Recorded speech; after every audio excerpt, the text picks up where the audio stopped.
Hey guys, welcome back to my channel. Welcome back to another vlog. Alright, today I'm going for my second session on laser hair reduction.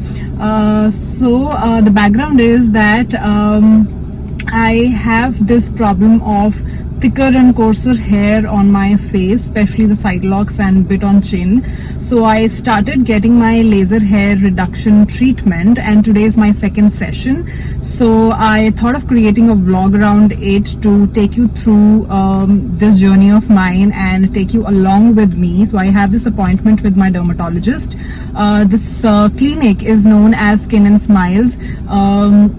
Somewhere I trust the most because I have been taking the treatment from this particular clinic from over 2.5 years, not just for this laser hair reduction thing but the overall acne treatment, etc. So today's vlog is all about it, and I'm gonna take you with me, and let's see how the laser hair reduction treatment and process looks. Alright guys, I finally reached, running little late, but I have realized that I'll have to take a permission if I'm allowed to record a video inside the room. I'm waiting for my doctor to come. Also, I've realized that if I'm here, why not take another session of Comedone removal, which is blackhead removal process. So yeah, a skincare session as well. So I'll just wait for my doctor to come. In case I get a permission, I'll continue the vlog. Otherwise, I'll have to end it here. So stay tuned.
Alright guys, we are done with our laser. Now I am heading towards my Comedone removal, and I'll be recording this process as well, so stay tuned.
Alright guys, we are done with both the sessions. So laser hair reduction was my second session today, and comedone removal, I make sure that I do it at least once a month because that keeps my skin really healthy and clean. Salon treatments, I am not really a fan of because it includes a lot of creams, chemicals, massages, which further harms my skin at least. So I prefer comedone extraction from my dermatologist. I was also about to tell you the cost of both the sessions. It costed me around 3,500 for both the sessions per sitting, 2,000 for laser hair reduction and 1,500 for my comedone removal. If we talk about the after effects, you can see on my face it's all normal, little redness. It will go in about 24 hours. I just have to do a little cold compress when I go home, and I probably can rub little ice on my face. That is it which is required, and there are certain application creams that are prescribed to me by my dermatologist, which probably I'll show you in some other video. That is all which I have to take care of my skin after these treatments. So yeah, it's almost 2:34 now and I'll head back home. It's almost one and a half hour that it took me that long to do these sessions. So yeah guys, this is it for this particular vlog, and do let me know in the comment box below if you would like to see such skincare regime videos, and I'll see you super soon in my next one. Yeah, till then, bye, take care guys.